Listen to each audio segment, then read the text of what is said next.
Hello, Internet. It's me, Eric Newman. So you may or may not have noticed that I haven't put out a video in a couple of weeks. I've been super busy. I've been doing some work on my house, which meant I didn't always have someplace to film. And I was also just in India on behalf of Digital Domain running a hiring hackathon there, which went super duper well.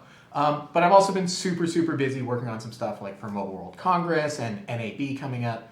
So yeah, I've been real busy. And I wanted to take this opportunity to explain why context switching is so difficult for technical workers, like engineers like myself.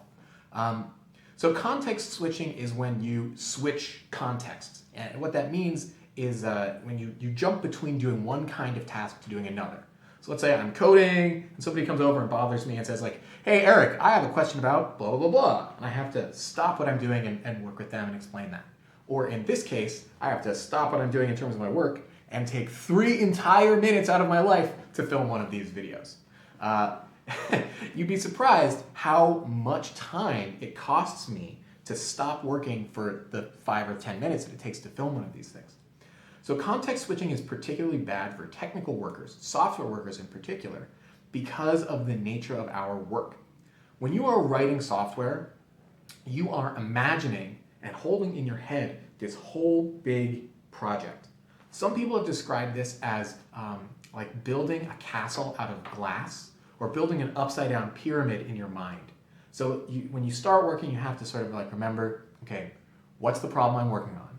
What was the sub issue of that problem that I was working on last?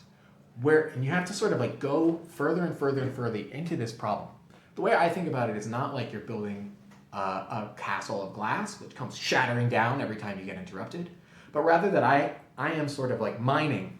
I'm digging through the ground, and somewhere underground is the solution to my problem. And whenever I have to go back into my mind and remember all the way, like follow that path back to where I'm working, the bleeding edge, the end of that tunnel, and somebody bothers me, it's like I have to come all the way back out and interact with them and then remember all of the twists and turns of logic that I took to get where I was. So what this means is that context switching is really bad for engineers. There have been some studies which are shown that a 5-minute interruption can cost as much as an 80% efficiency slowdown in engineers. That means that like if you interrupt somebody for like 5 minutes, you basically screwed up their next like hour of work, which is pretty bad. So yeah, you should not bother your friends that are engineers. Side effect of this also is that engineers like to work at night because there are less people to bug them. That's actually why coders code so well in the evening. Anyway, just wanted to give you guys a little bit of an explanation about why I've been so absent. Hopefully I'm going to be getting back to my normal programming schedule. So just like always, send me your questions and comments and thoughts. I'd love to have things to answer. And tune in next time. See you guys.